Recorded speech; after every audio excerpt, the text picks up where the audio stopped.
৪৫ দিন বন্ধ থাকার পর পুনরায় খুলেছে মগবাজারের আদ্দিন হাসপাতাল।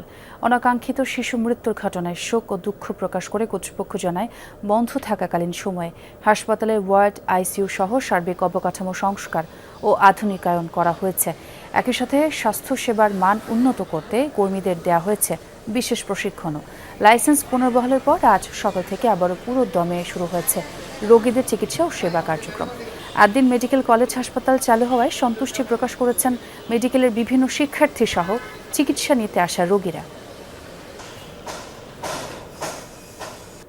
এই হসপিটালে না, আপনারাও সব হসপিটালে করবেন, কারণ বাংলাদেশের চিকিৎসা ব্যবস্থা ভালো হলে আমরা সবাই উপকৃত হব। ওয়ার্ড জাস্ট স্টার্ট করেছি, এর কিছুক্ষণের পরেই আমাদের কলেজে একটা দুর্ঘটনা হয়, যার জন্য আমাদের লাইসেন্সটা নিয়ে যাওয়া হয়। পরে এখন অনেক কষ্টের পরে এটা ফেরত পেয়েছি, তো আমরা অনেক খুশি। সরকারের চিঠি তো আমাদের জন্য একটা, ওই যে বললাম যে আমাদেরকে একটা সতর্কীকরণ, আমরা খুব সিরিয়াসলি নিয়েছি। আমি দোয়া করি মানুষ সুস্থ জীবন যাপন করুক, হাসপাতালে যেন আসতে না হয়, কিন্তু যদি যারা আসবে তাদেরকে যেন আমরা সম্মান করতে পারি, সেবা দিতে পারি।